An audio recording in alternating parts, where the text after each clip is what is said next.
Hay una etapa de la vida que casi no se habla, pero que marca profundamente la etapa de muchos seres humanos, que es la etapa de los 12 años. A los 12 años no se es niño, pero tampoco se es adolescente. En esa edad las emociones se vuelven muy intensas, se siente muy profundo todo. Los jóvenes no saben explicar qué sienten, lo único que saben o que entienden es que ya no encajan. Ya no, nada es como antes, algo cambió, pero no saben expresar qué sienten. Entonces, desde afuera, eso suele verse como rebeldía. Uno cuando ve eso desde afuera, uno dice es que ese plebe es muy grosero, o es muy malcriado, o es muy rebelde. Entonces uno no lo comprende. Y es bien importante que nosotros como padres entendamos lo que es este proceso. Fíjate, biológicamente, a los 12 años ocurre una activación del cerebro. Entre los 11 y los 13 años, el cerebro sufre algo tan fuerte que se le considera otro nacimiento. ¿Por qué? Porque se activa por primera vez el cerebro frontal, la parte frontal del cerebro, que es la que piensa, que es la que analiza, la que cuestiona todo. Entonces, una vez que se activa, llega una oleada de hormonas y eso es algo que lo mueve todo por dentro, porque entonces necesita una explicación de lo que le está sucediendo realmente, porque él no entiende el cambio, no lo comprende, son cosas mucho más fuertes de las capacidades que tiene él en ese momento. Despierta la sensibilidad al rechazo o al abandono. El joven despierta y dice, ¿quién me está sosteniendo aquí? ¿Quién me está sosteniendo? ¿Papá, mamá o ninguno de los dos? Es un shock emocional el que vive el docente y necesita una guía espiritual, necesita alguien que le diga qué le está pasando a él realmente. Entonces, cuando le sucede todos estos cambios, al mismo tiempo ocurre lo que se le llama una inestabilidad emocional, porque él no sabe qué hacer y uno desde afuera lo mira como rebeldía. Por eso es que a los 12 años son los más peligrosos. En esa etapa es donde el joven empieza a tener pensamientos, sobre todo si el joven estuvo viviendo abandono, rechazo, falta de amor, padres emocionalmente ausentes. No porque no quiera vivir, sino porque él no sabe cómo procesar todo lo que está sintiendo dentro. Ahora, psicológicamente hablando, aquí se abre una segunda capa, porque despierta el yo interior. Antes de los 12 años, el joven vivía desde el exterior. ¿Qué es el exterior?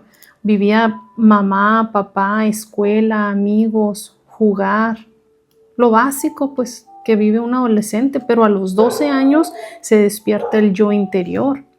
¿Qué es el yo interior? Pues tiene sus propios pensamientos, tiene sus diálogos internos, las voces del ego, preguntas existenciales. Entonces ahí es donde el joven se empieza a escuchar por primera vez a él mismo. Entonces, si este joven vivió abandono o vivió dolor, ¿qué es lo que aparece? ¿Qué es el reflejo lo que va a vivir él internamente?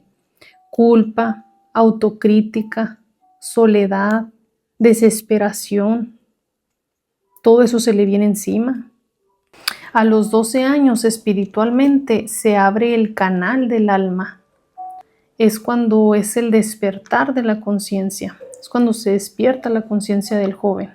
Esto lo podemos mirar en la Biblia. En la Biblia es cuando Jesús, cuando era niño, te muestra que él se les perdió a sus papás cuando tenía 12 años. Él se fue al templo a hablar y hacer preguntas con los doctores. Él estaba conversando con doctores, con gente de alto rango. Entonces, cuando sus papás lo encuentran, él les dice, pero pues, ¿qué pasa? Que no saben que yo en las cosas de mi padre tengo que estar.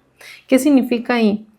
Que ocurre, o sea, ahí es donde nos marca un antes y un después. Ahí es donde él se da cuenta, ocurre esa apertura y él se da cuenta que existe algo mucho más grande que uno, mucho más grande que él, porque es donde se le activó su parte espiritual. Entonces es bien importante que el docente, que el joven tenga un soporte de los padres, que tenga ayuda. La energía del exterior lo abruma, lo asfixia. Entonces, ¿qué sucede si no hay un soporte? Si ese joven no tiene un soporte y es un alma sensible, entonces él empieza a experimentar deseos de no permanecer. Se le vienen necesidad de querer escapar del mundo. En realidad es el alma diciendo, ¿quién me sostiene aquí? ¿Quién soy? ¿Quién me está sosteniendo? Pero en realidad no basta con comprender esto. En realidad tenemos que tenemos que saber sostener todo esto, porque hay muchos jóvenes que no tienen padres. Hay muchos jóvenes que están creciendo sin un soporte emocional de ningún familiar, de ni padre ni madre. Entonces ahí es donde entramos nosotros como sociedad a apoyarlos, no para reemplazar la responsabilidad de los padres, sino para no entorpecer el proceso humano, porque es un proceso humano, es algo que todos hemos pasado por ahí. Entonces, ¿cómo lo ayudamos? No juzgando al joven, no señalándolo, no viéndolo con ojos de jueces, teniendo un maestro que lo escuche, teniendo un vecino que lo auxilie, porque cuando el joven pasa por esto, expresar lo que siente. Él no tiene palabras para poder explicar lo que le está pasando internamente, pero nosotros los adultos sí lo sabemos, o sí lo entendemos, o lo deberíamos de entender. Entonces muchas veces por fuera, pues nosotros lo miramos como rebeldía, como si el joven es rebelde, o muchas veces decimos, es que está en la edad, pero no entendemos por qué. Entonces sí es importante que sepamos que es una transición normal, por la cual todos pasamos por ahí. Y ahí es donde nos tenemos que unir. No lo vamos a hacer perfecto, pero sí lo podemos hacer todos juntos como comunidad unidos. Al nosotros ayudar a los jóvenes a entender, a que ellos comprendan este proceso, pues también nos estamos sanando nuestra propia juventud.